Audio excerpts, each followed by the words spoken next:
So maybe we can start this second class on developing mindfulness and calm abiding with setting up a good motivation, and then with that doing the refuge prayer.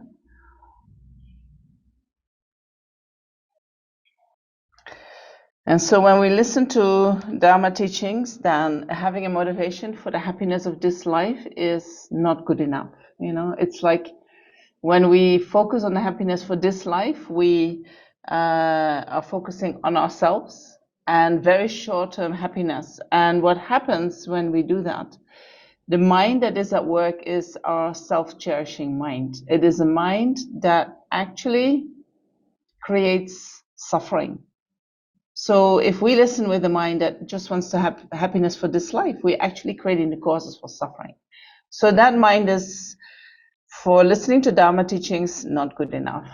We need at least to develop a mind that wishes to also find happiness in future lives. Making sure that we're not going to a place where there is a lot of suffering in future lives. And then even better than that is that we generate a mind that wishes to become completely free of all the suffering from samsara. Not just the core suffering, the suffering of pain, but also all the dissatisfaction, the unstable minds, the mind that is constantly looking for pleasures. Also that mind we recognize as a mind of suffering, and we develop the mind that says, I also want to get rid of that. I want to be free of that. I want to be liberated from that. And then even a better mind than that is that we think, but I'm not the only one who is having a mind like that. Right? There's so many sentient beings who are suffering from exactly the same as that I'm suffering from. We all have this mind looking for happiness, looking for freedom from suffering, and the way we do it is by chasing these happy experiences, which, when we look deeply into them, they're actually not happiness. They are a temporary relief of the core suffering. But they are very small moments. They are moments which are not stable. They are dissatisfactory by nature. And so we are all suffering from the same thing. And the happiness that we are experiencing at the moment and the good fortune that we have at the moment, the fortune of having met with the teachers, having met with the teachings, having opportunities to practice, they only have come about in dependence upon other sentient beings. And so if we would strive just for our own happiness, that would be extremely selfish.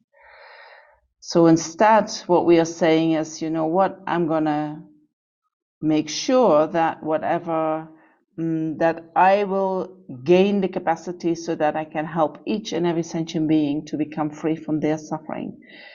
And how can I do that? I can only do that when I achieve the state of full enlightenment, when I develop my potential for wisdom and compassion fully. Only then do I have the capacity to really understand the mind of sentient beings, know what they need, know what kind of practice they benefit from, and only then do I have the capacity to really help them to become free of all suffering and even to find the peerless happiness of enlightenment. So we try to generate a motivation like that to the best of our ability. And knowing that when we strive for happiness, the happiness which is the happiness of full enlightenment, all the other happinesses, the happiness of this life, the happiness of future lives, the happiness of liberation, they are all included in that.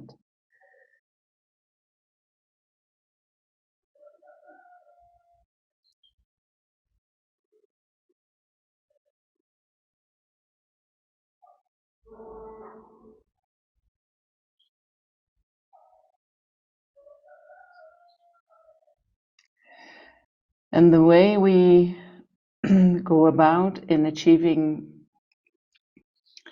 developing our potential for wisdom and compassion is by relying upon the triple jam, Buddha, Dharma, Sangha.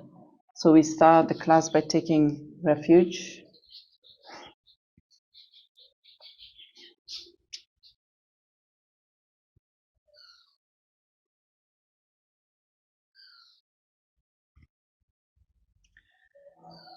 I go for refuge until I'm enlightened to the Buddha, the Dharma, and the Supreme Assembly.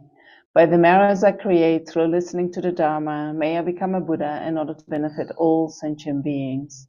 I go for refuge until I'm enlightened to the Buddha, the Dharma, and the Supreme Assembly.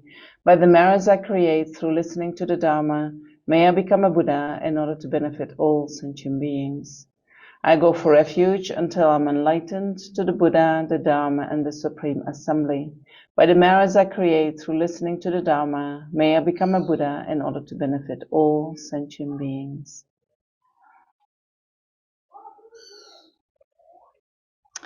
All right, so what I would like to do today is I give a little recap of last week, a very, very small one. Last week we spoke about the meaning of mindfulness, right? And we saw how it is used in the West or in the modern science, and that it is quite different of what it means in Buddhism. In modern science or in the West, it refers to a cluster of positive qualities like being present or being aware of the present moment, and then developing qualities like gratitude, compassion, more awareness, maybe less disturbing emotions, having it kind of gives a framework in which we can develop more positive qualities. But in Buddhism, it refers, I feel, quite to something different. In Buddhism, it just refers to non-forgetfulness, the quality of non-forgetfulness, the quality of being able to remember. And we can apply that quality to many things. That is not, the quality of remembering is not by nature positive or negative. So we can use the quality for remembering to develop very negative qualities, right? I'm going to think that if I want to hack some sites on the internet and I need my concentration, right? I have mindfulness right there. But in Buddhism, we use this quality in order to develop wisdom. So what do we need to remember according to Buddhism when we practice mindfulness? If we look at our situation right now, then we can see that we all want to be happy, we all want to be free of suffering. And the reason why we are suffering is because we do not understand reality as it is. Right? We are occupied, distracted by our own stories, and often we believe that our own thoughts are reality itself. Or at least they kind of reflect reality as it is, right? We believe that what is occurring in our mind is like a perfect representation of reality. And we can say, yeah, I know my thoughts are not always 100% accurate, but then we believe that 90% they are, right? They're quite accurate. But in actuality, our thoughts and reality itself are two completely different worlds, I would almost say. They are mutually exclusive. Whatever we are thinking is not reality itself. And so then if we look into how our mind works and how our thinking mind works, then it is that thinking mind that creates all our suffering. And the root of that suffering is that we are holding on to a self as an independent, autonomous entity, right? The I that appears. I am angry, I am joyous, I had such a good fortune. This I, the way it appears like that independent, autonomous entity, as if it is standing in and of itself. Then in dependence on that self, we have needs. We have the need for nourishment, we have the need for protection. So independence on that self that we are holding on to exist in a kind of permanent, independent way. When things come our way that we like, we grasp onto them, we want to hold onto them. And we do that with our attachment. And when things come our way that we do not like, we grasp at being separated from them. right? So we react with attachment to pleasant experiences and with aversion to unpleasant experiences. And both these reactions, they disturb the mind. They are our attempt to find happiness and freedom from suffering. But in actuality, they disturb the mind and they create causes for suffering. So on the basis of holding on to something, on holding on to the self that does not exist in the way it appears to us, so we are holding on to a kind of a fantasy, we react in an attempt to find happiness and freedom from suffering. And that causes all our suffering. It disturbs the mind. So Buddhism says you need to understand reality in order to become free of suffering. Right? We sometimes think I need to become a good person to be free of suffering. I need to become more kind, more loving, then I will be a happier person. True, it's true. But if you want to find happiness, which is the freedom from all the delusions, the only thing that can help us is knowing the truth. Right? So why do we use mindfulness? In order to know the truth, in order to investigate and know the truth. So then we can say, okay, then what is true, right? If my thoughts are not true, how do I know what is true? And in Buddhism, we talk about 3 levels of phenomena. There are manifest phenomena, the phenomena that we can access with our senses. And by accessing with our senses, we know this is true, this is not true. Right? If I, for instance, see a bottle on my table and then seeing that bottle makes that I know that it is true. There is a bottle there. I might suffer from, hallucinations, and I see things that in actuality do not exist. So I could check with my neighbor or other people and I say, I see a bottle there. Do you see that bottle? Yeah, I also see the bottle, or I might touch the bottle and see, oh, I can also feel it, which makes it more believable that it is really there. So this is how we know that manifest phenomena are true. We can access them with our senses, and when we observe them, whether that is seeing or hearing or smelling or tasting or touching, we know that they are there. Maybe we see them a little bit different than they exist in actuality, but conventionally they are there, right? And then we have what is called hidden phenomena. Hidden phenomena are those phenomena that we cannot perceive with our senses, but by using our logic, we can come to the conclusion that it must be like that. Right? So there are examples which are related to manifest phenomena. For instance, I'm living on a mountain and I see smoke in the distance. And from seeing the smoke, I can infer that there must be fire. Because wherever there is fire, there is smoke. Wherever there is smoke, there is fire. These two have a causal relationship.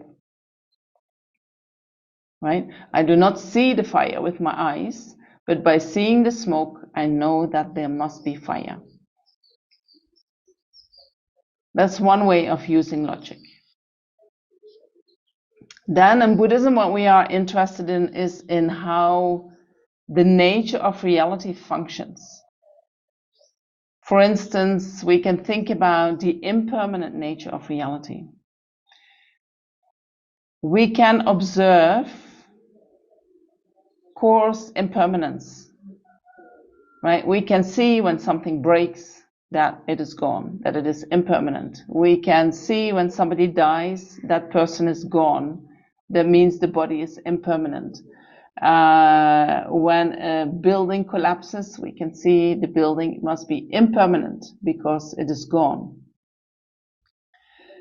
But impermanence also has a quality of what we call subtle impermanence. So on the very subtle level, things are changing moment to moment. That change moment to moment we cannot see with our eyes, right? And definitely not at the moment. I think you can develop a mind that can see that with the eyes. I'm not 100% sure about that, or if it is a mental perception. Because they say that impermanence appears to our eyes, but we cannot observe it, we cannot ascertain it. So what we do in Buddhism, we start thinking about it. Subtle impermanence, whatever comes about in dependence on causes and conditions is impermanent by nature. Whatever is created is impermanent by nature. It comes into existence and it will fade out of existence. And while it exists, it is in a constant change. A change that might be too subtle to see, but we can, when we think about it, we can get an understanding of it, and we can even get we can develop a mind that is so subtle that it can see the impermanent nature of things. We can also not see what we call the emptiness of inherent existence of things, or we cannot see that things do not exist truly, which means that things do not exist in the way they appear to us. We cannot see that, right? We cannot see that with our eyes. When something appears to us, for instance, the bottle on my table, I see a bottle and I believe that that bottle is what I see. And I do not understand that actually part of what I'm seeing is coming from my own mind. Right? This I do not know, this I do not observe. Because I do not see the nature of reality. So we need to know, we actually cannot see the nature of reality with the mind as it is at the moment. We don't have that quality. We see things that in actuality do not exist. Right? We make things up. To the reality that is there, we add things and then believe that they exist in actuality. So in order to then learn about the nature of reality, we use the quality of mindfulness by investigating the Four Noble Truths. So the Buddha taught that what he calls the four foundations of mindfulness, they are excellent in order to investigate the Four Noble Truths. And this is how the Hinayana practitioner achieves liberation from samsara. Achieves liberation from all suffering. So that has great potential for us, right? We can use mindfulness for that. And the more we understand reality, the more we understand, for instance, the impermanent nature of reality, the less we will grasp at permanence. And so when things change, we know, well, this is the nature of reality. How can I expect things to be the same all the time? I mean, that would be unrealistic. Right? When change comes, we say, of course, change is coming. Things are never the same. Scarlett, you have a question? I see your hand going up. Yes. Hi, Venerable. Hi. My question is, I usually hear, you know, like other teachers speak this way about like someone like myself, a layperson, looking at things as they really are, and it's Mm-hmm. just so cryptic. Like how can a layperson Yes. like myself see things like what is it that I'm trying to see that really how things really are? Like it's so cryptic. Can you please, I think you will be explaining it to us, like when change happens and the teachers will say it's not as it appears to be. I don't even know how I'm supposed to take that. Like I don't know how I'm supposed. So in there are terms, two levels of reality, two levels that we can look at when we investigate the nature of reality, right? When we say cannot see things as they are. One thing is we cannot see the impermanent nature of things, right? The subtle impermanence, we cannot observe that. Is that true? yes, yes. Like my Okay. body is changing every second Moment. or every Not moment. every second, every moment. Every I moment, think but there are many more moments in a second than yeah, one. but I can't see. So we cannot see that, but we can think about that, right? We can think about that impermanent nature. And what would happen if you think about that your body is constantly changing, So Scarlett? if I think about that, then I could accept when my body gets sick. I could For accept, instance, yes, I could yeah. accept if I need to see the doctor because uh, you know, I I'm not feeling well. I don't know. I'm just pulling things out of the air, but I know that like if my body's not well, then that's how things really are. Is that what I'm supposed to be? No, no, no, no, no, no. That is how things are, that things change, right? So sometimes the body is healthy. Also, when it is healthy, it is impermanent by nature, right? Then the body can become sick. The body will not stay all the time healthy. It can become sick. But we Yeah. can also think about things like, you grow older. Every moment you grow older. Every moment of your life, you move closer to your death, Yes. right? So in general, we do not have that awareness that that is the case. We somehow have this belief that we're going to live forever. True. I mean, intellectually, we know it, but Yes. emotionally, we don't know it. Yes. Emotionally, we don't know it. So as long as we keep thinking about it, we know it. Yeah, I am going to die. Yes, my life is getting shorter every day, every hour, every minute.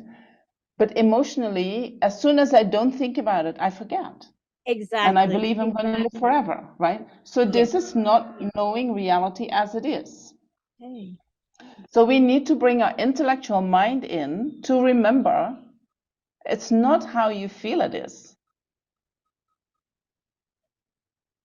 Do you get that? Yes. So there is Yeah. a huge difference between the way we function emotionally with just following what we like and moving away from what we do not like, and how things exist in actuality. So one is on the emotional automatic level where we are completely ruled by our delusions and misconceptions. And then we can bring in the intellect, our thinking mind, our mindfulness that knows, oh, but it is not like that. And so what we try to do in Buddhism, we try to purify that emotional mind. We try to educate that emotional mind so that it starts growing up and starts living more in accordance with reality. Do you get that? Yes. Absolutely. I Okay. do. So that is what we talk about in relation to impermanence. And then there is another level of reality that we cannot see, which is that the way reality appears to us is as if things and also ourselves exist as independent entities, This is right? emptiness. If we look, sorry? Is this to talk about emptiness? Like this is what Yeah, emptiness. so this is to talk about that. And what we are saying is that things are empty of being that. Things are not that. So I appear to myself as an independent entity which is not changing moment to moment, right? It looks like I'm permanent, I'm going to be here forever. But especially the I, when I get emotional and the self comes up, that self appears as a separate entity from body and mind, which always has been there, always will be there. It's myself, that has been with me as long as I know, that appears as not changing moment to moment. So Buddhism says that self is empty of that. The self is empty of being an independent entity. The self is empty of being a permanent entity. Right? So that is when we speak about emptiness. But every time it appears so real and it appears so independent and it appears so permanent. But it's not like that. So I need my intellectual mind to tell myself again and again, it's not like that. It's not like that. Because emotionally, I so strongly believe in it. So when we say things do not exist in the way they appear to us, the way they appear to us is to our emotional mind. Then with our rational mind, we can rationalize that it cannot exist like that because nothing exists like that. Do you get that so far, Scarlett? Um, I struggle with that concept of like there is what you just said, like emptiness in the self, like how you Not just just the self, it's like everything. Everything that exists is empty of how it appears to us. I think Empty that word, means, yeah, sorry, I think that word empty is I just think of it in such a different context to which it really is, and I cannot seem to grasp. Like I understand the concept of emptiness because a teacher did explain it. Like for example, a teapot. You look at a teapot, and there's so many facets to the teapot that became a teapot, like the earth, like the sun and the earth and the rain mm-hmm, and uh mm-hmm, the people that made it and all the things that brought it to be a teapot. So it's not yes. that teapot didn't just appear. It's empty of being just a teapot. I don't think I'm saying this right, but I understand that like the it took a lot for the teapot to come. Like how I like when Yes, I look at the teapot, I have to remember, oh, the rain is in the teapot. Oh, exactly. the Yes, earth is in the teapot. But I yes. don't understand why that I don't understand why that word has to be emptiness. Like it's such a So strange. emptiness means it is empty of something, right? It is emptiness. It is empty of something. Emptiness is not just empty. It is not just nothingness. Emptiness means it is empty of something. It is empty of that teapot that exists to be independent of the rain, of the earth, of the person who made it.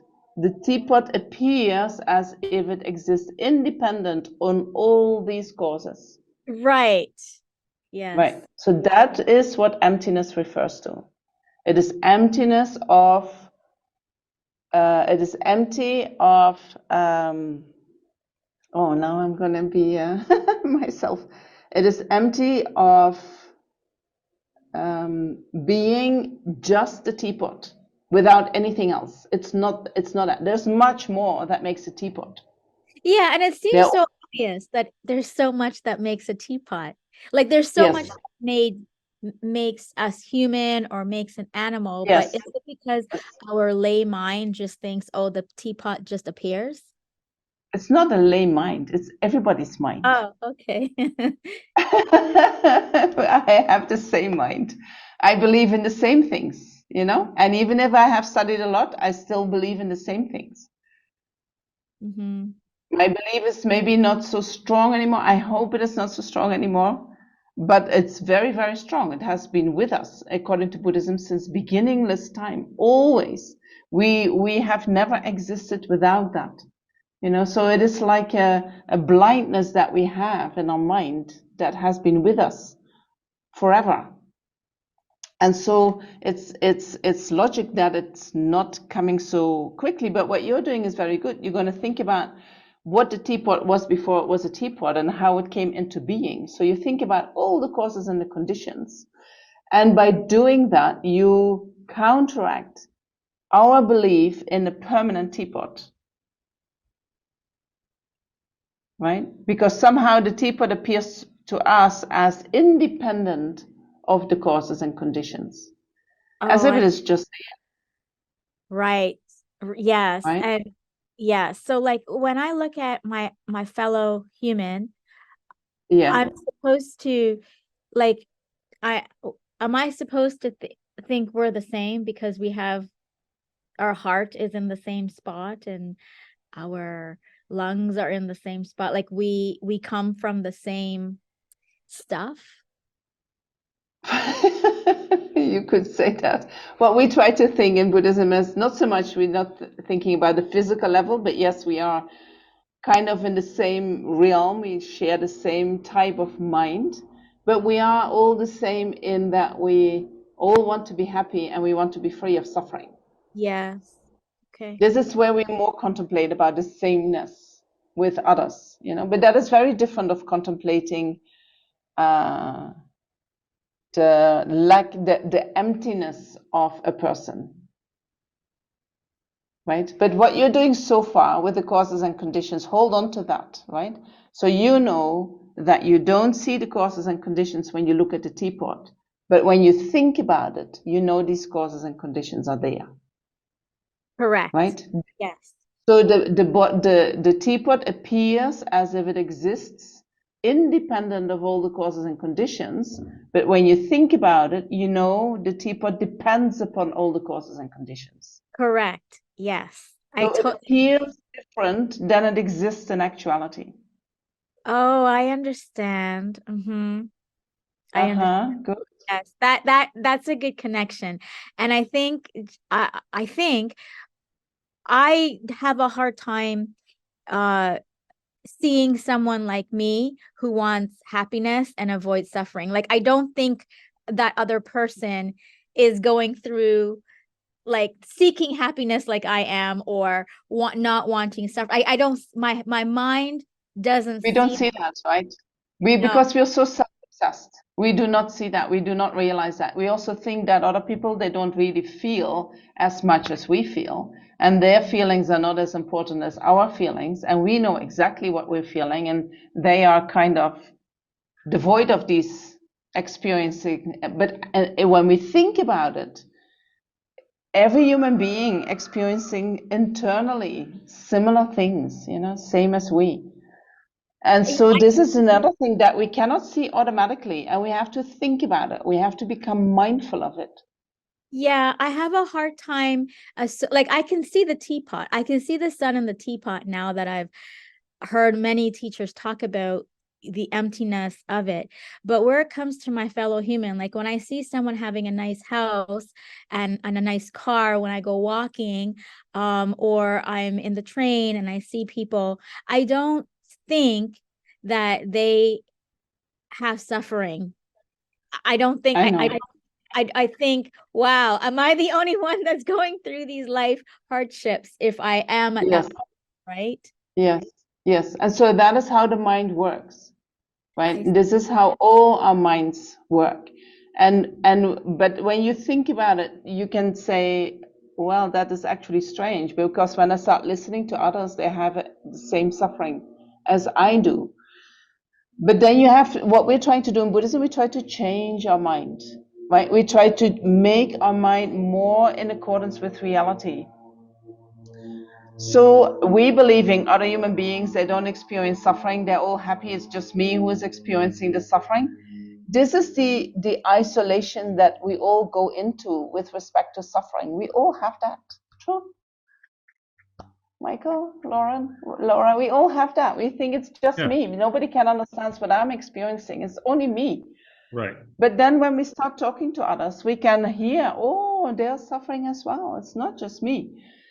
Because I mean, there is a whole psychology in why it is like that. But when we suffer, we feel that we are separated from other human beings. And so we feel it's just me. But when we cross that separation and when we change that into making a connection from my suffering, we can see that everybody is suffering in the same way. So this is our mind not seeing things as they are. And that is exactly the problem that we have, you know. So we have many ideas which are not in accordance with reality. And what we try to, these ideas are based on our emotional experience.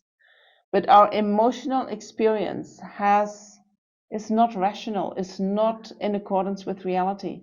So what we're trying to do with Buddhism is to think about how things appear to us and then how things exist in actuality, and then training our mind to start thinking more about reality and how things are in reality, so that the emotional mind also becomes less disconnected from reality. And the more we can do that, the less we suffer, the more happiness we experience. Right? So Scarlett is not going to come in, and you already heard many teachings, and we need to hear many teachings before that mind wakes up. And every time we get a little bit more, and we get a little bit more, oh, I get that now, but not that one yet. Okay, keep thinking about it. Use reasoning that are helpful for you, right? And we need to keep looking for that. And that is actually the whole thing that we're trying to do in Buddhism, to educate our emotional mind and help our emotional mind that instead of being totally out of line with reality, that it becomes more in line with reality. All right, so keep listening, and I will give you more tools that you can use in order to help to change that mind. So we are re-educating the emotional mind. Great, fantastic, you got it. So we're using the mindfulness, bringing the mind to the present moment. What is actually happening right now in order to understand reality as it is? We want to observe reality as it is. So in order to do that, in order to realize the truth, Buddha taught the Four Noble Truths.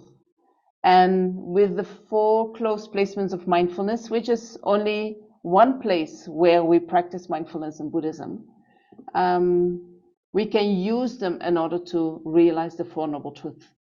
So what we're going to do is we use mindfulness to observe our body, including our breath. We use mindfulness to observe the feelings, the mind, and then what is called phenomena. And I will explain later what that means. When we practice mindfulness, we bring the mind to reality. So, and what is reality? We have our body. Our body is real, right? The body exists. It might not exist in the way we believe it is, but it exists. So when I start focusing on my body and I start analyzing my body, how it exists, I will bring my mind closer to reality. True. I will bring my mind more in line with reality. So at the moment we have this idea that our body is more permanent than it exists in actuality. And we believe that our body is one thing, no? Our body is one thing. When I think about my body, an image of one thing appears to my mind. And also that body appears to be independent of causes and conditions and independent of the mind itself. And so then I use the body to analyze, right? Is my body really that permanent as it appears to be? And I start looking into the impermanent nature of the body. I can do that on the course level, seeing myself how I have changed over time, from when I entered into the womb. It was a very, very little tiny cluster of cells, and then it became the fetus, and then eventually I took birth and I became a baby and I grew up. And when you see like that, you see there's a huge change the body is going through. Right? So you can see the impermanence of the body, the coarse impermanence of the body, and the body will be impermanent forever, right? Until it dies and then becomes a corpse and then starts to decay and fall apart, and it's still impermanent, right? And so we can meditate on all these phases, that is how it is. Because internally we have the feeling it's not like that, right? We have this idea we're going to be always like this. When I look in the morning in the mirror, I think this is how I'm going to be the rest of my life, you know, and my life is going to be forever. This is how I am, and I'm always like that. Next day, I look maybe a little bit older, and I think, you know, it's not like yesterday, but I'm going to be always like this, right? This permanent nature, this idea of permanence is so strong in us, so strong. So we use that in order to think about the impermanent nature. And then we can think about impermanence on more subtle levels. We can go into the body. We can think about, you know, about all the bloodstream and the what we are experiencing, that the nerve system is working. It is signals, electrical signals are going through the nerve system. We can think about the impermanence of that, how there is constant change in the body. And we can make that as subtle as we want. So we can use the body for that, thinking about impermanence. And so in Buddhism, it says by placing mindfulness on the body, we will engage with true suffering, right? The first noble truth is the truth of suffering. Life is in the nature of suffering. And so by engaging with the body, we will connect with that truth.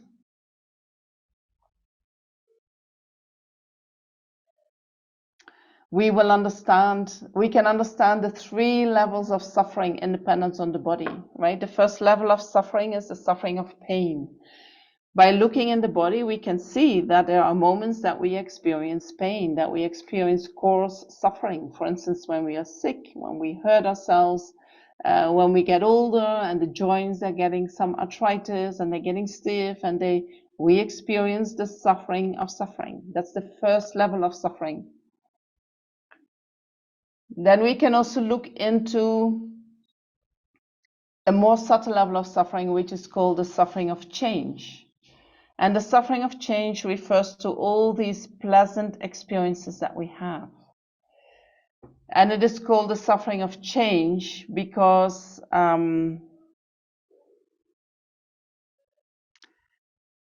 in Buddhism we say the suffering of change, or so every pleasurable experience, is just where one type of suffering changes into another type of suffering.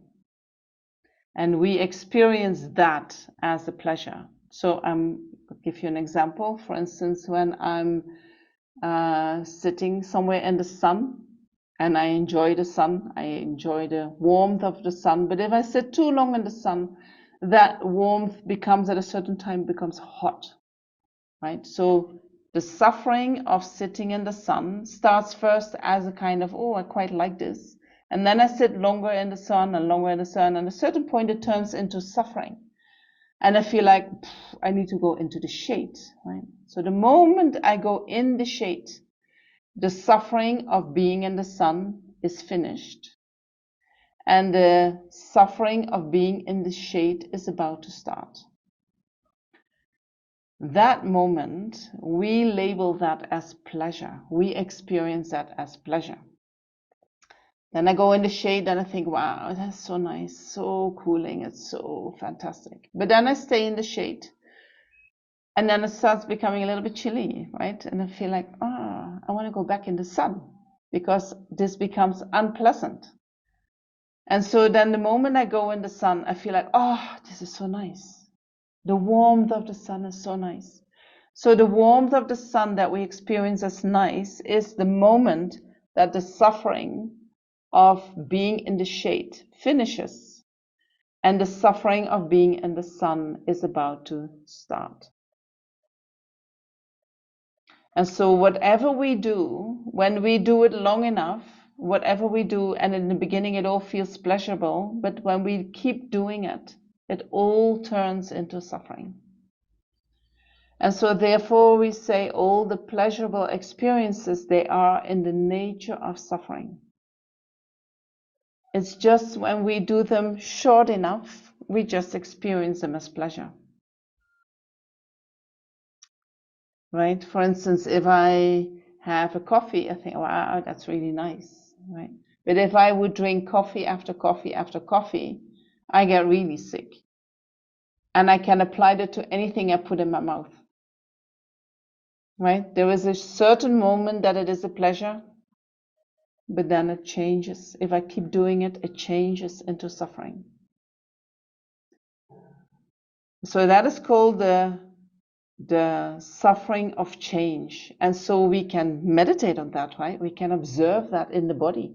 When we meditate and we focus on the body, we can observe the pleasure that sometimes arises, and we can see how the pleasure changes into suffering when I keep doing that same activity, when I keep repeating it. So when I realize, oh yeah, that, and it is, when we really focus on the experience, we can think about it and we say, oh yeah, I know that. And then we don't focus on the experience. But with mindfulness, we bring the mind to the experience. We connect with the experience. And when I, from experience, feel that whatever I'm doing, when I do it long enough, it changes into suffering, something in my mind starts to dawn that, oh, this is how everything is. Right? We start to know on the experiential level. That's a very different knowing than knowing with the brain, knowing with the intellect. So mindfulness helps us to go to that experience in the body. And by observing with the body that things are in a certain way, my wisdom mind will start growing. And when I bring my mind to the level of experience and I can see things on the level of experience, that emotional mind will have much less control over us. That is what really opposes the emotional mind, not so much the intellectual mind. We need the intellectual mind first to understand, and so then we bring that into practice. And then when we start experiencing it, the emotional mind becomes less dominant. Right? And so we need to do that work again and again and again. Bring the mindfulness there. It's not, oh, I do it one time, I saw it, yes, now I know it. It's not like that. We need to know it in the core of our being, in our body, in our experience. And so these are two levels of suffering that we meditate upon when we meditate on the body.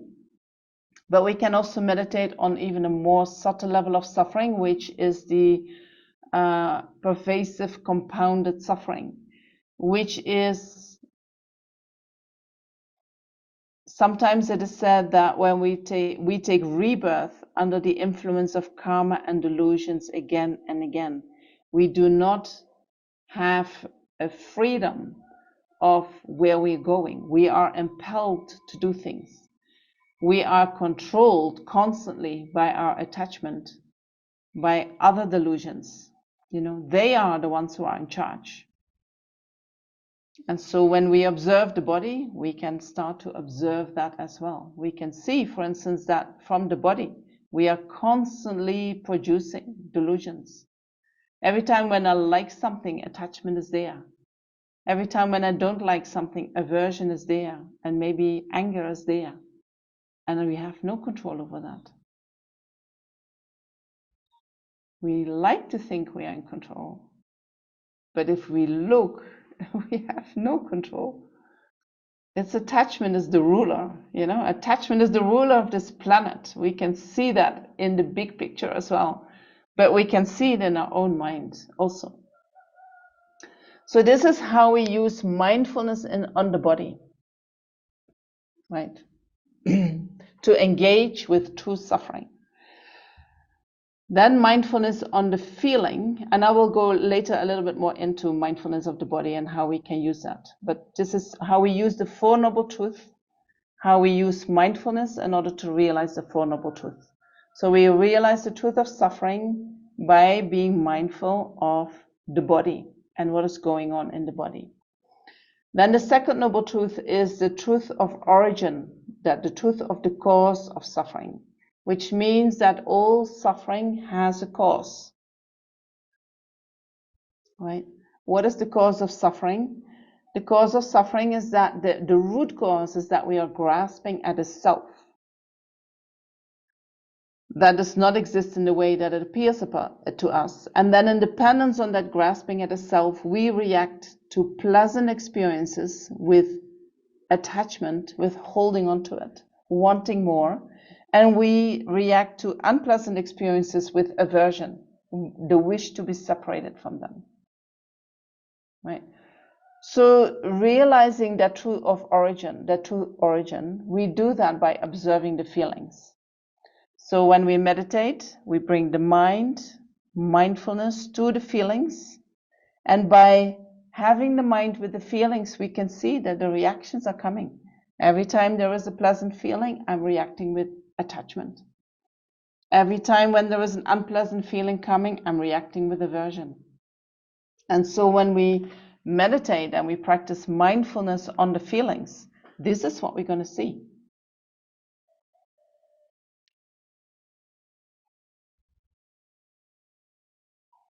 So when we see that these reactions are constantly there, in dependence on that, we will generate a mind, I want to be free of this. You know, my mind is so uncontrolled, it keeps reacting. I cannot stop it. I cannot do anything about it, but I want to be free of this because it is suffering.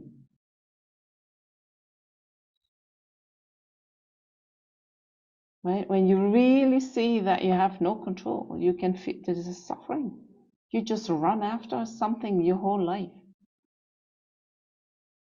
It's not what you want. We think I have free will, right? I can choose whatever I eat. I have free will. But actually, it's your attachment that chooses what you're eating.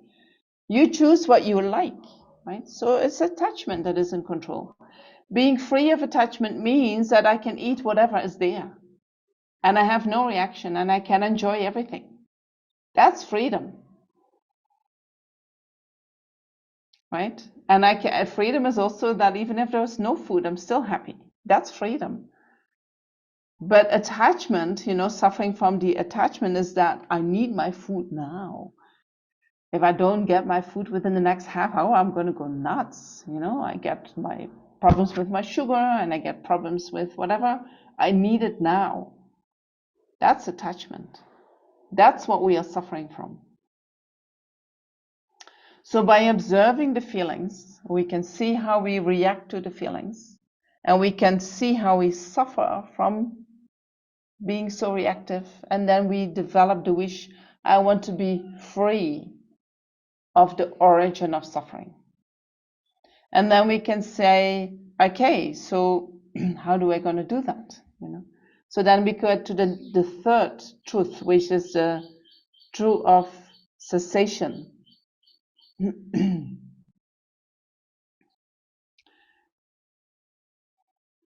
So the truth of cessation is realized in dependence on the mindfulness of the mind, and it is explained in a text like this, right? I'm just gonna tell you that. When we observe the mind, and we can see that the mind arises in every moment and ceases in every moment, right? And we see that that is a continuous stream, and that stream is actually never ending. It's like the mind never stops. Then by independence on that, I can get the confidence that even if I realize that there is no self, I still exist. Right? The truth of cessation is that we realize that the self that I believe to exist doesn't exist in actuality. That can be extremely scary. What if the self doesn't exist? Then how can I exist? Right? Then what happens to me if I realize I don't exist? What happens to me?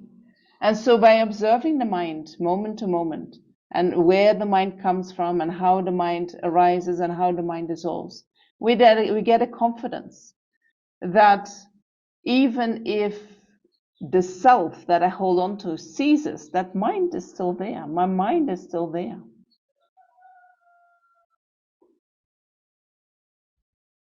Right? So it says that by practicing mindfulness of the mind, we will start engaging in true cessations. By seeing that I will still be alive, even if I realize emptiness, I generate a wish to actually actualize emptiness. 1 minute, Scarlett. I'm going to do the last one too, and then you can ask the question. I know that you're struggling with the emptiness, but we all do. We all do. So then we have the truth of the path is the fourth noble truth, right, from the Buddha. So how do we actualize that, or how do we engage in that? We practice mindfulness of phenomena. And phenomena refers to everything that is part of the mind, except, and not only the mind, but also phenomena, excluding the feelings. And so what we do when we actualize the path is we learn about what we need to abandon, for instance, all the delusions that arise in the mind, we learn that they need to be abandoned. So we need to learn what they are. How do I recognize my attachment?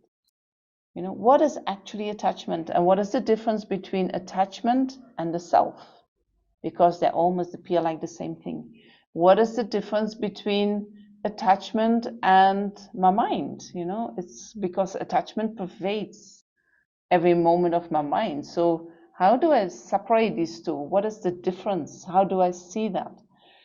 What is actually aversion? What is anger? What is hatred? What is jealousy? How does it all look like? Right? And how can I separate from that?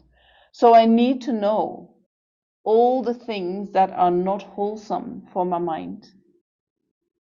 I need to know how they look like. I need to know how they feel, how they appear in the mind. I need to know what to do when they appear in the mind so that they do not become stronger, so that they get counteracted, so that I get freedom from that. And I need to know what all the wholesome states of mind are, and how I can develop the causes and conditions for them to arise in my mind. So what do I need to do for more wisdom to appear? How do I recognize wisdom? How do I develop my wisdom? How does that work? How do I develop my concentration, my mindfulness, my what else do we want to develop?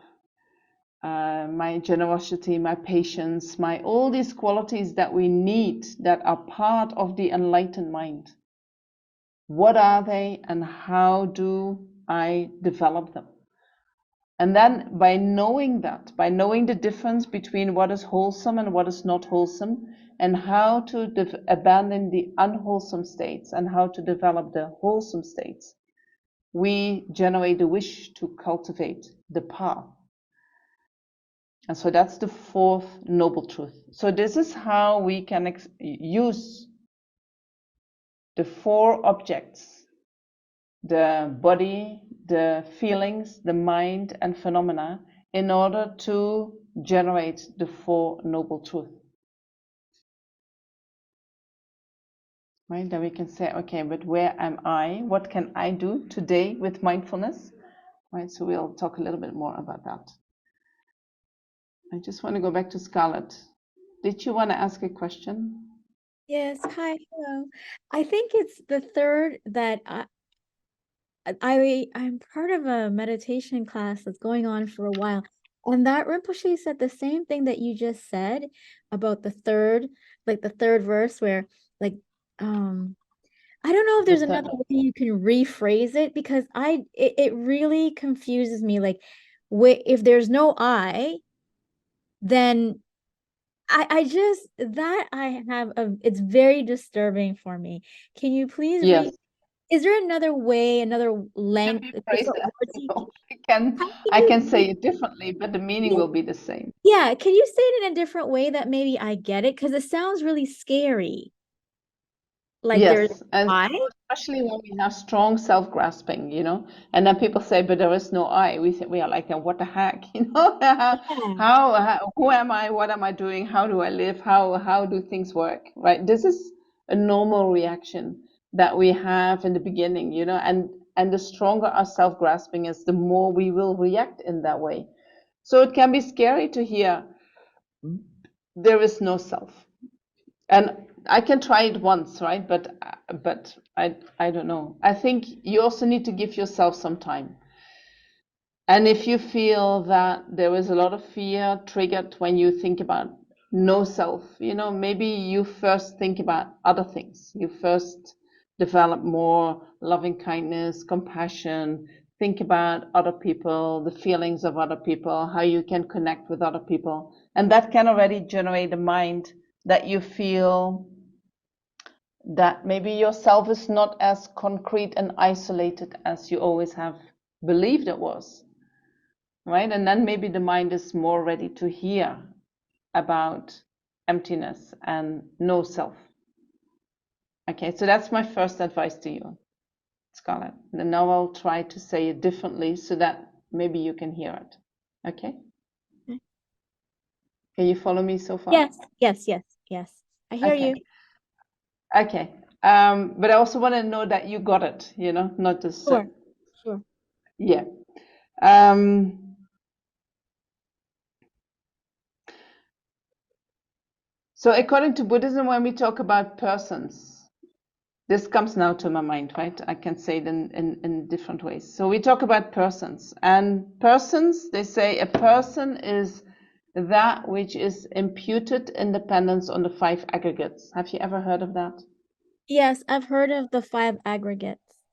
The five aggregates. So they say a person is that what we impute. Impute means that I call something. For instance, we were talking about a teapot, right? So there is a thing that has certain parts which I call a teapot, Yes. right?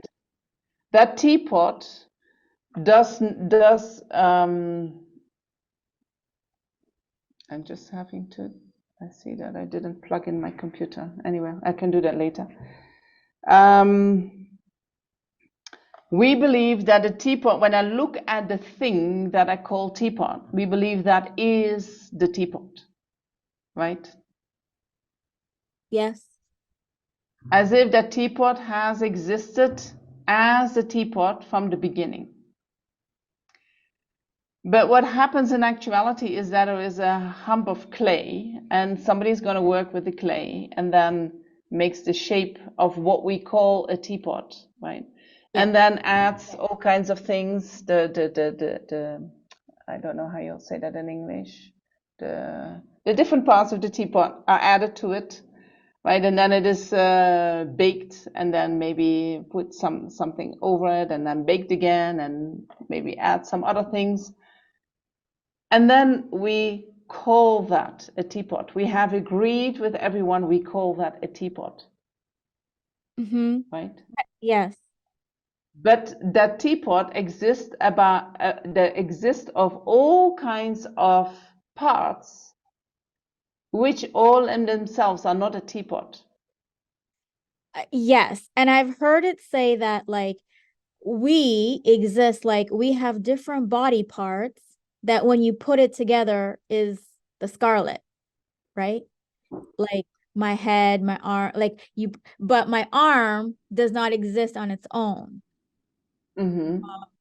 And so, but it's hard to understand, like I'm And go me. back to the teapot. Go back to the teapot, right? First, go back to the teapot, then I go to Scarlet, Yes, there are right? different parts that make up the teapot. So there are many different parts that put together, and then on that collection, we name that. We give it a name, and we say we call that a teapot. Yes.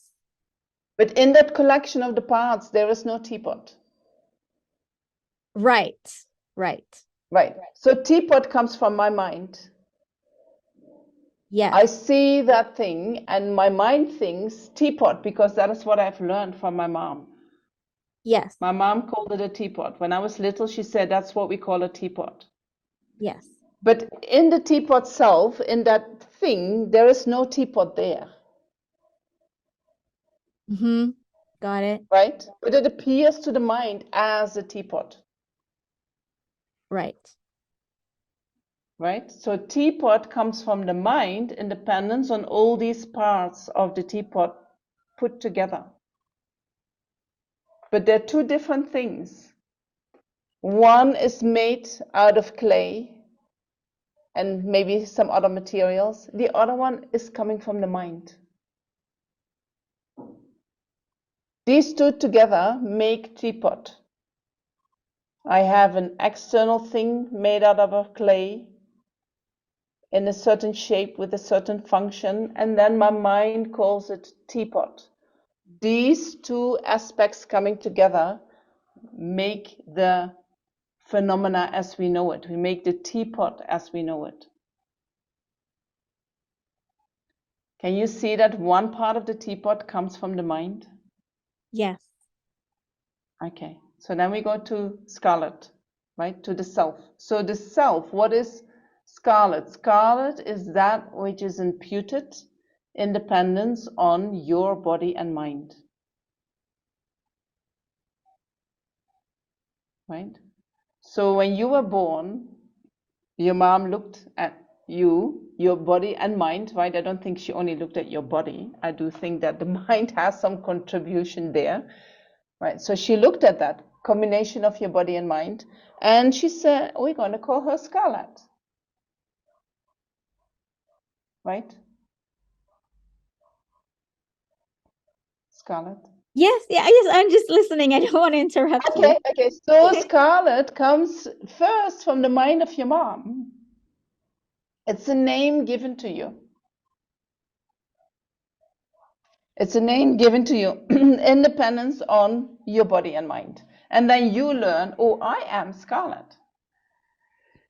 And then, so you point to yourself, and then you get this feeling that you are more than just the name Scarlet, right? Because it starts to mix with some feelings inside you that are sitting there and that you identify with. You feel like that's me, right? And then you think that Scarlet are these feelings that you are experiencing inside you. You start to believe that Scarlet is exactly the same as these feelings inside you. But the feelings inside your body are physical, while Scarlet was a name given to that. So the feelings inside you that you identify with are from your body and your mind, right? They give you that experience. And then the name that you give it is coming from your mind or your mom's mind. Yes. Two Yes. different things, Yeah. right? Mm-hmm. So what Buddhism says is that what you're feeling inside here is empty of being scarlet, what you believe it is. That I don't understand. So you call that your I. This is I. There are feelings there that you call the I. Yes, but aren't those like if I eat ice cream, So are I the feel feelings exactly the same as the I? yes. If I eat Or ice are cream, the feelings what you call I? I don't. That is very confusing. So just go back to the teapot, right? You had all these parts of the teapot. And in dependence on the parts, we call it a teapot. Yeah. And now you have all these feelings inside you that gives you, that feels like it's clustered together. That is, and you say, this is my I, this is me. Mm-hmm. So But these it's really feelings not. are there. These feelings are there, but I is coming from you saying, calling that Oh, I I, get it. Yes. Yes. Uh-huh. right? They're Yeah. not I in the sense that they're the same thing. You can say the I is a name given to that. But there Got it. is not a real Yes. entity sitting there that is self. I understand. Like, for example, when anger comes up, I don't need to say I feel angry. You can just say anger has arisen and don't Anger identify. is the mind. Yes, yes, yes. And we think it's the I, right? This is me, this is me. But it is actually, there is just something arising in your mind, and you don't have to identify with that. That's correct.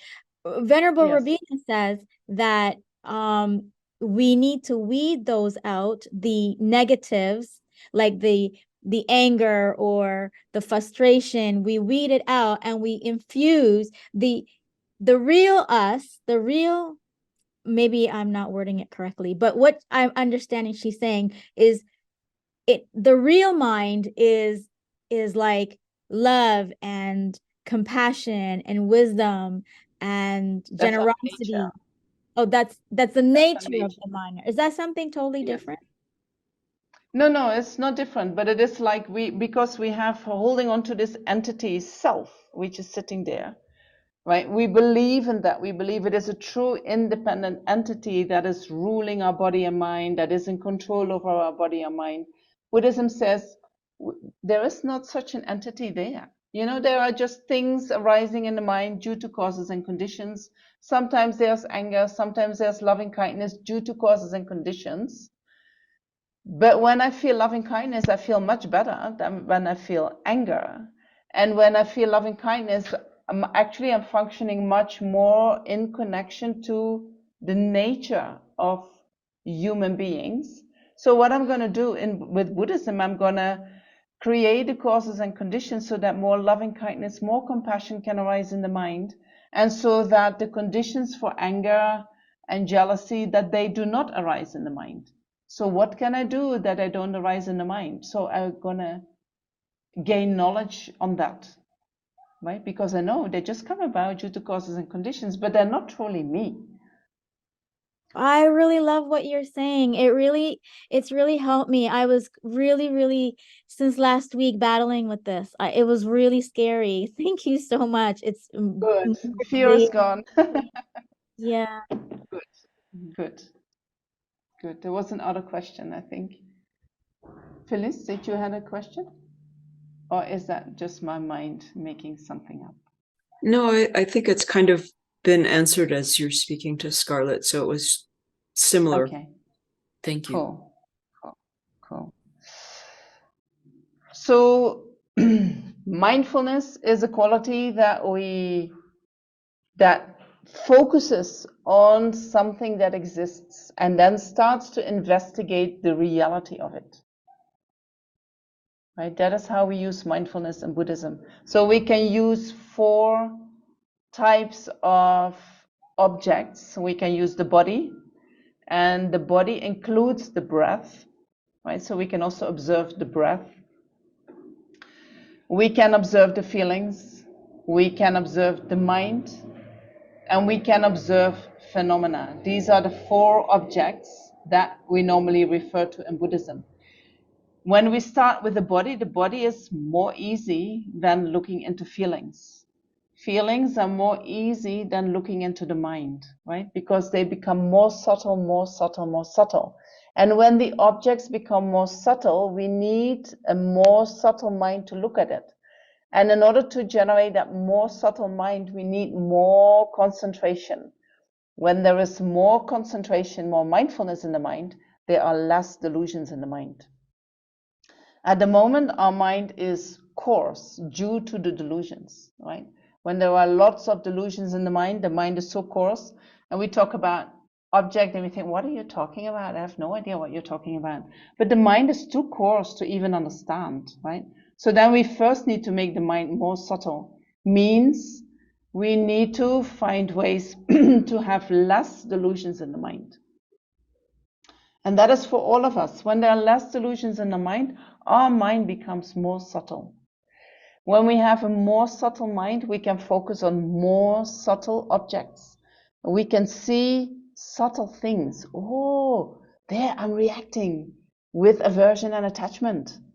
Wow, I never saw that before.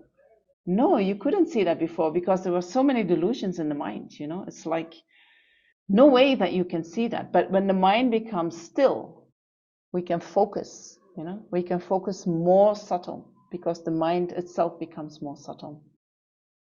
And so we use first the body, and then we can go to the breath. And in the breath, we can focus on the abdomen. We can observe there the rising and the falling of the abdomen. Or we can observe the sensations at the nostrils, right? So in general, we can say the abdomen is a little bit more coarse to observe than that we observe the sensations at the nostrils.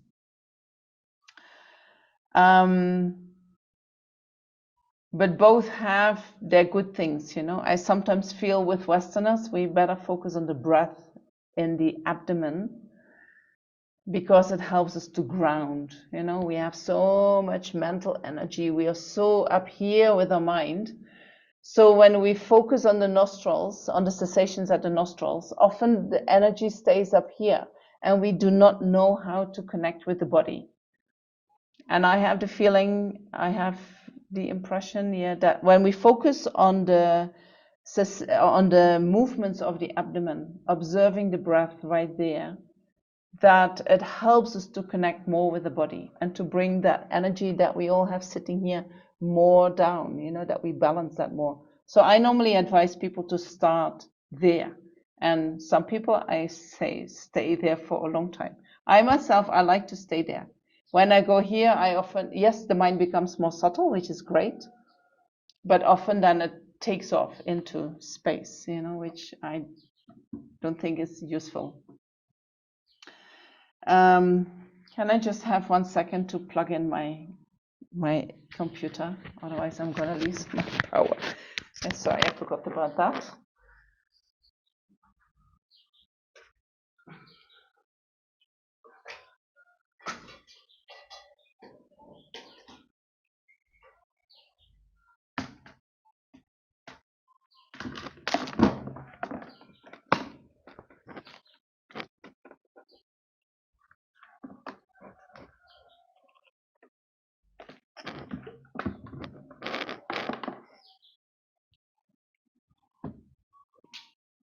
Yeah, no,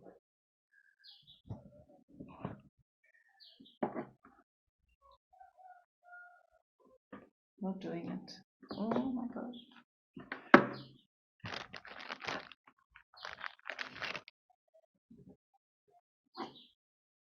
Yes. Okay.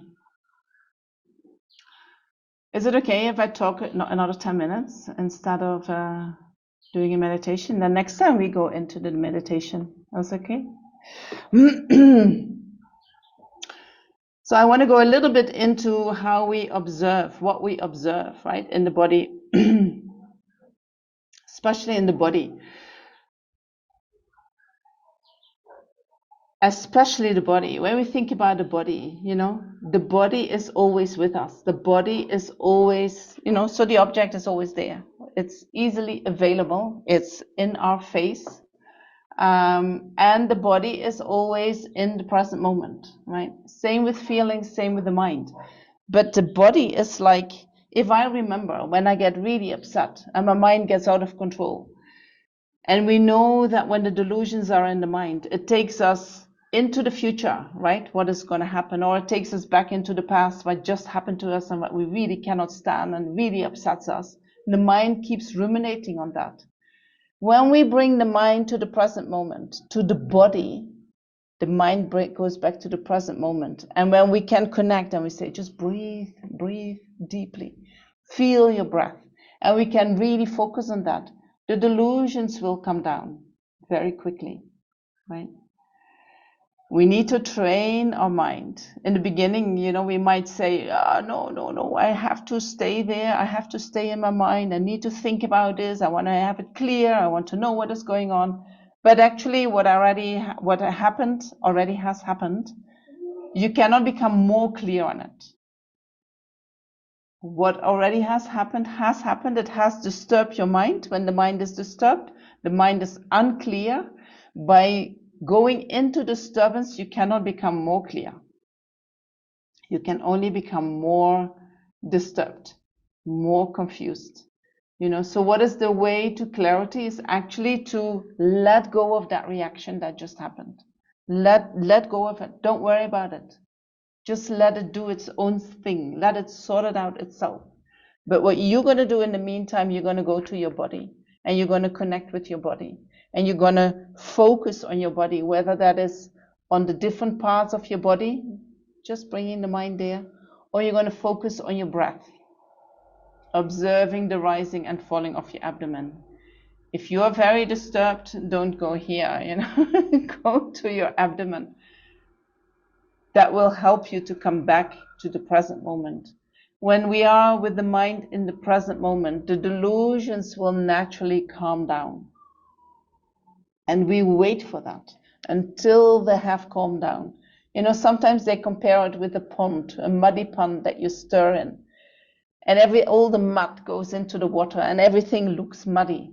But when we stop stirring, which means when we go to the present moment and we just focus on what is instead of what we think just had happened, all that disturbances will sink down, and then we get clarity of the mind.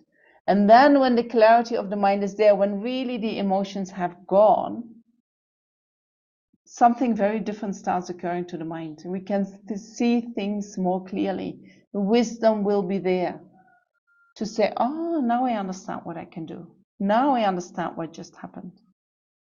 Right? I was very, very confused. Something got triggered in me, but I've dealt with the trigger, and now I can look with wisdom to the situation and do something with it that is useful for all those that are involved. It's not just about me, right? When the mind is disturbed, it's all about me. We become very self-centered, we become very short-sighted. We can only see what just happened and nothing else. The mind gets very, very stuck. But when we back off and focusing on the body and just being in the present moment and breathing out, let it pass, is a way to get us into a place where we can just be and then look with our wisdom mind to that situation. And then when the disturbing emotions have dissolved, we can also open up for others and say, okay, I'm not the only person here in the situation. There are more people here. Maybe I think about what I could do, what would be of most benefit to all of us. All right. So that's how we can use the body. Then we say we can focus, we can use the body to focus on general characteristics, or we can use them to focus on specific characteristics. So with the body, what is used is we think about, and this is all related to the first noble truth, where we learn that what we believe is pure is in actuality impure. Have you heard of that? What we believe is pure is in actuality impure. We believe that our body is quite pure, right? We see the skin, we see what it holds all together, and we think that it is clean. But when you start cutting, right, you think, oh, I'll cut through my skin and see what is happening underneath, and I'm going to take all that. It's not that clean, no? It becomes quite unclean. And so one way of meditating in order to counteract that idea that we are quite clean and nice and wonderful, or if you, for instance, if you fall in love with someone, some people say you just fall in love with the package in the skin, but when you start unpacking that, you see very, very different things, right? If you think the skin is, I'll take the skin off, and then I look into what is all there, the muscles and the tendons and the blood and the pus and now we have all the things that the body produces, which is only dirt, right?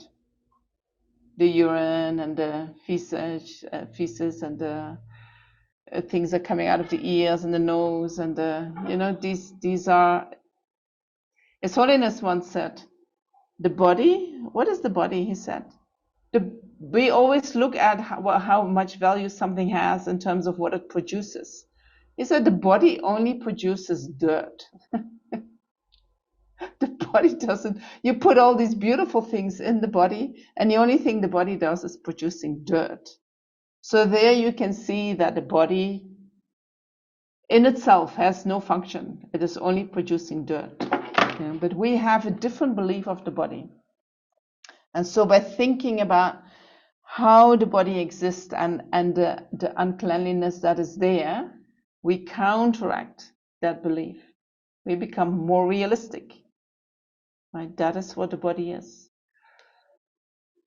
In terms of specific characteristics, we can use meditation on the feelings to think about the 3 types of suffering.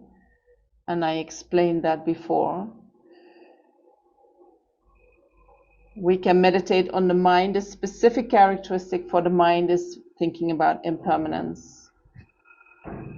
And thinking about the specific characteristics of phenomena, we think about selfless, things, everything is selfless. But in general, we can say all phenomena, the body, the feelings, the mind, the phenomena, they are all impermanent by nature. They're all in nature suffering. They are all empty of an independent, unitary, permanent self. They are all empty of true existence. Right? So we can use all these objects, the body, the feelings, the mind, the phenomena, to meditate on all these qualities.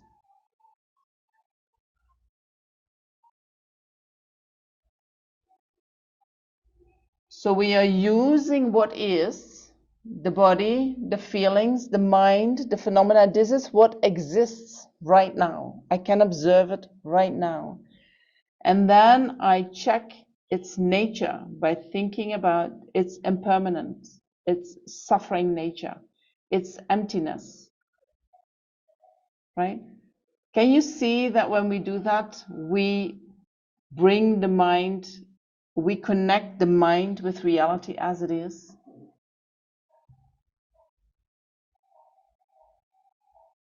That you become more real, and that, can you see that when we use mindfulness, you go back to the experience, what is there right now? It's not just a thinking mind. It is a thinking mind that observes what is going on right now, this moment. Not past moment, not next moment, this moment.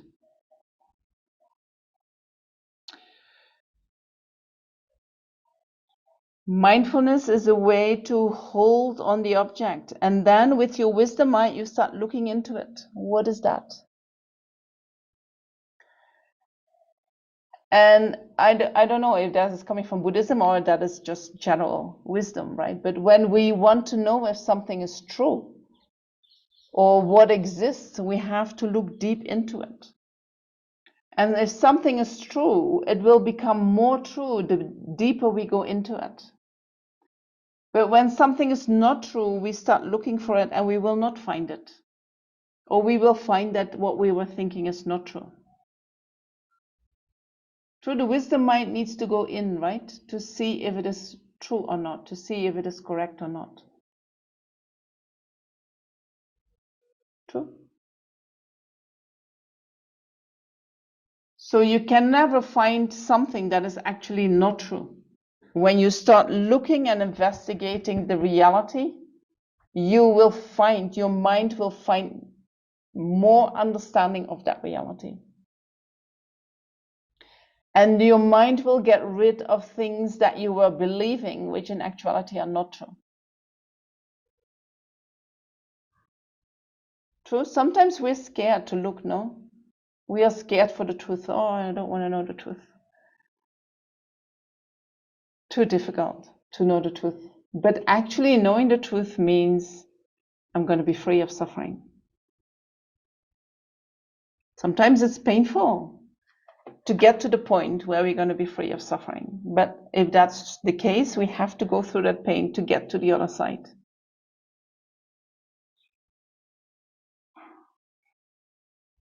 So mindfulness is that what helps us to connect with the object, right? It does not forget the object.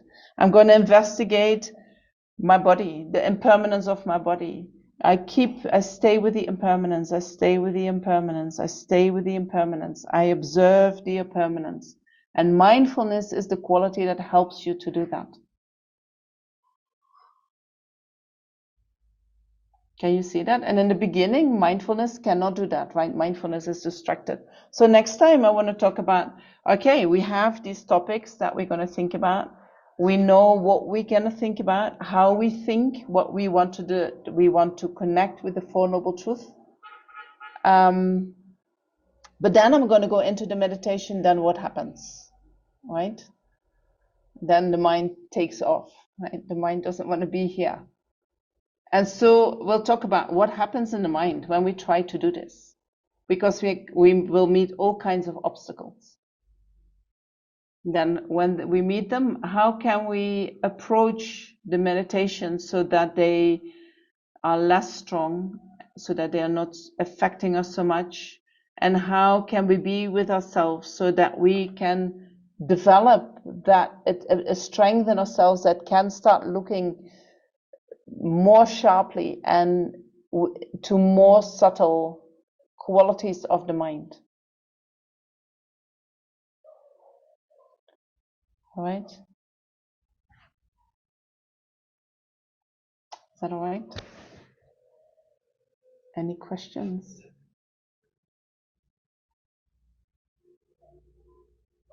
Yes, Michael.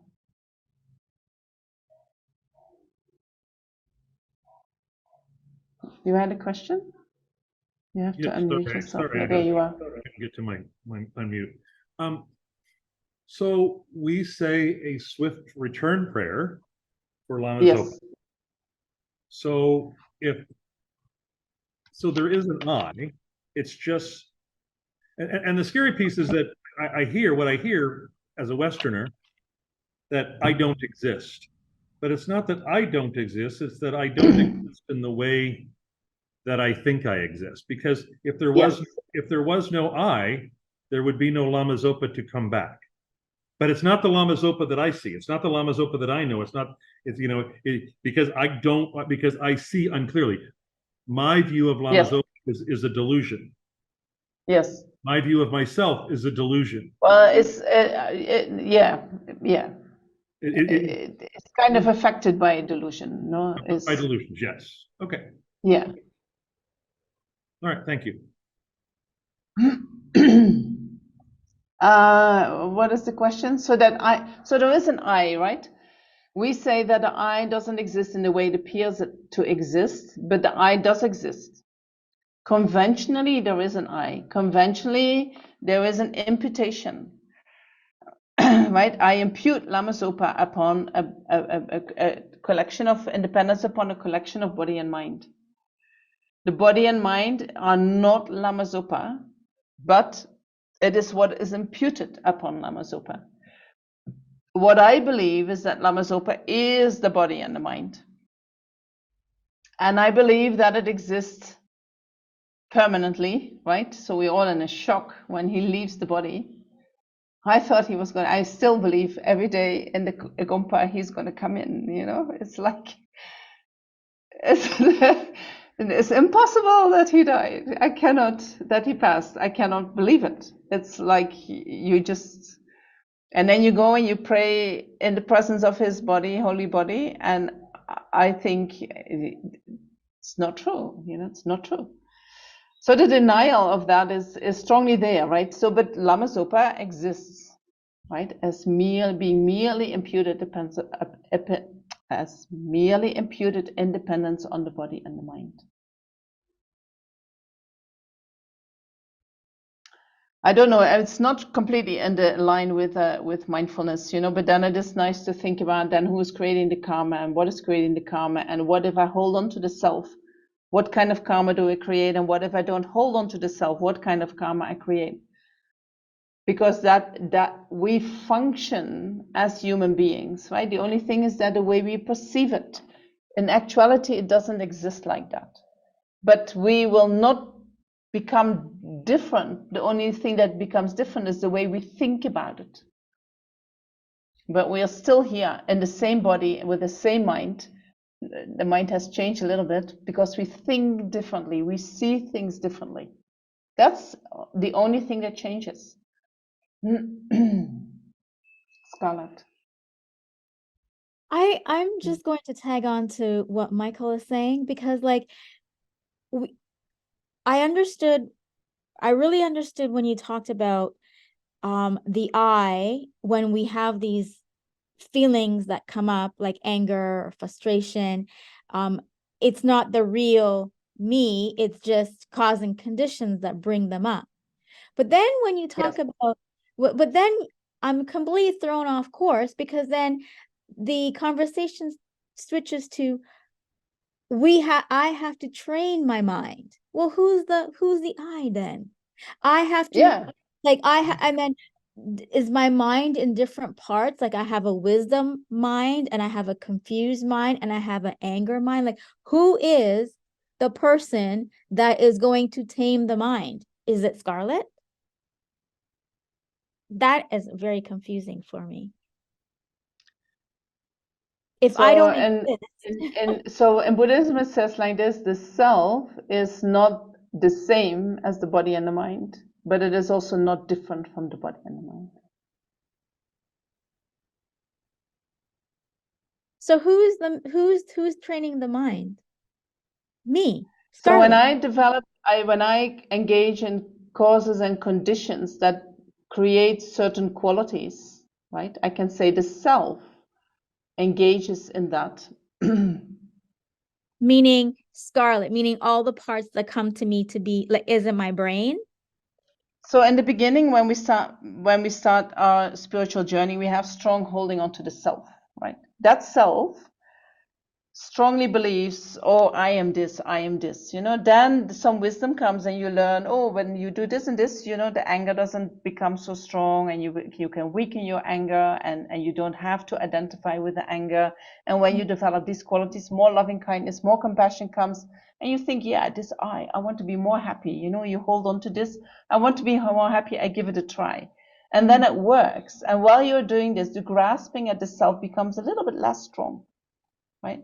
So this self goes with us, right? Is the self that we hold on to for a long, long time, and we believe that self is doing that.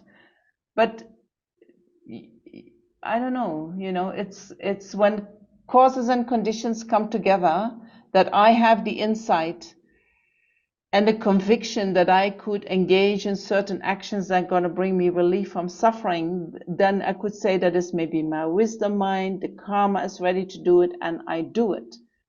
But it is not the self that I believe is doing it, but it is all the causes and conditions coming together that make that happen. But there's got to What be I do is I call that the self. But there's got to be an Yeah. intelligence that is saying, like, that is, I have to train the mind. The Scarlet has to train the mind. So I don't get it. We can talk next time more about the self, Yeah, and yeah, about how that whole process works. yeah. For now, it's fine. You think Scarlet is training the mind. Great. Do it. Okay, okay. It's no problem. There's no problem in that. There's absolutely no problem in that. Thank you, Venerable. You will still be Scarlet even when you are enlightened, Yeah, right? And then it is Scarlet benefiting all sentient beings. There is no problem in calling yourself Scarlet, yes, right? yeah. But how strong you hold on to you being something, the holding on, that is what the problem is, not the naming you Scarlet. The Buddha calls himself the Buddha. He's still the same person, but Yeah. he's not holding on to anything. But my confusion, and we can discuss this another time. Who is the I that has to train the mind? Like the when the mind goes out of control, you said, let's be mindful and put breath to the tummy. Yes, so one teacher told me it is mindfulness that is mindful. It is feeling that is feeling. It is anger that is angry. It Yes. is wisdom that is wise. It is concentration that is concentrated. Right. And so you have all these functions in the mind, and then you think, then what is the role of the I in all this? Right. So you can analyze the mind like that. I'll tell more about that next week, if that's okay. Yeah, because it's so confusing, because there's got to be somebody making critical thinking, and there's got to be somebody making critical like decisions, like, Somebody needs to do something before something can happen, no? yeah, like work, That is right? almost how it appears like. We need to do something for something to happen, otherwise nothing will happen. Well, if you're driving, you have to have critical thought when you're driving. Like, you just Do can't. you? Do you? Did you not never arrive anywhere that you thought, oh, how did I get here? I cannot remember that I was driving. I don't drive, so I don't know, but I just think, like, you have to I have a brain, know. I like your can brain, drive for a half an hour. I have no idea that I was driving, and everything happens automatically. like your brain has to be making these critical, as I'm understanding, the brain has all these analytical parts to it that it's making decisions, right? It's critical, it's got a critical component to the brain. So according to Buddhism, the self, the holding on to the self, the grasping at the self has intelligence, Okay. right? It's not that there is no intelligence there. There is an intelligence there, but we say it is mixed with delusions. So next time we'll talk about that, and I can give you some exercises that you can do to let go a little bit of that holding on. There needs to be a agent that is doing. Yeah, All right. it's been really scary to hear this. And I do hear it quite often, and I just don't know how to express it in words, that it is just But that very you're confused is quite normal. And my teacher would say, fantastic that you are confused, because now your wisdom mind can come, you know. Your confusion makes that you keep thinking, but how is that possible? What is this? I'm so confused. But just be okay that you are confused for a while, right? That you are developing your wisdom mind at the moment, which is fantastic. Thank Which is you. fantastic. But don't think you can get out of it like that, you know? No. It's for so long. So I don't know. I studied many years, and every time I was confused, you know. And then I thought I got it, and then the teacher would ask one question, and then he would say, "Ah, you're confused again." He says, "Ah, now wisdom has to come, right?" And so we there is a good thing in that, being confused. I don't get it. Okay, great. Don't get it, right? Thank you. These are things His Holiness has been working lifetimes, right? Then we say, oh, I just want to get it now. No, it doesn't work like that, right? It takes time, because it is where we want to go to is very, very, very subtle. We cannot just observe that with the ordinary consciousness. And so it takes time. Wow, Venerable, Okay. you're so inspiring. And thank you so much for really taking the patience to reword things or just explain it in a more explicit way. Because it's just very heavy and it's very hard to understand. And I thank you so much from the bottom of my heart for really having patience and really explaining it in a different way. I feel so re-inspired to continue to learn. Thank Great. you. Continue. Never stop until you have it clear. Thank you. Okay. Thank you. Okay. Okay. So shall we do the dedication prayers? Thank you everyone for being here, and I'm sorry that I went over a little bit of time. I will try to do that better next time. So we can do the dedication prayers in English, and we think about all that positive energy, because you know, having these questions are fantastic, and then thinking about the answers that you receive is fantastic. And I know that all of you have been listening and thinking with Scarlett. You know, it's like, it's not a process that happens just in one mind. It happens in all our minds. It also helps me to think about it. So thank you for all that, and we can collect all that positive energy that we gather with this, and we dedicate it Due to the merits of these virtuous actions, may I quickly attain the state of a Guru Buddha and lead all living beings without exception into that enlightened state. May the supreme jewel bodhicitta that has not arisen arise and grow, and may that which has arisen not diminish, but increase more and more. And then we do the long life prayers for His Holiness. The wish-granting, wish-fulfilling jewel, source of every single benefit and happiness in this world, to the incomparably kind Tenzin Gyatso I beseech, may all your holy wishes be spontaneously fulfilled. And then the swift return prayer for Lama Zopa Rinpoche. Peerless teacher and assembly of children of the victorious ones, Shravakas, Pachika Buddhas, victorious Losang father and sons, together with the lineage masters, all the objects of refuge of the infinite lands, please now bestow the virtue and goodness to accomplish this prayer here and now. Holding and spreading the Muni's Tupten precious and complete teachings, through explanation and practice, you wore the armor of patience that is never discouraged. Incomparable Venerable Guru, to you I make request, while striving single-pointedly for the sake of the victorious one's teachings, the sole gateway through which all benefit and happiness emerge, and for mother living beings, you suddenly departed for peace. What a great loss! Nevertheless, through the undeceiving truth of the blessings of the ocean of the three jewels and the great ways of bodhicitta of the children of the victorious ones, may the smile of a reincarnation swiftly beam in glory for the fortunate disciples. And then, long life prayer for Geshe Thupten Sherab. Beloved teacher, leading your students towards wisdom and compassion, explaining through exacting discernment the steps of the graduated path, you are the unequaled guide. Please live a long and stable life. Thank you so much all for being here. And I hope to continue our conversation next time, and we will do some practice and then really look at what we need in order to strengthen our mindfulness. Okay. Thank you, Oh, and Venerable. then I had, you're Thank very you. welcome. Venerable.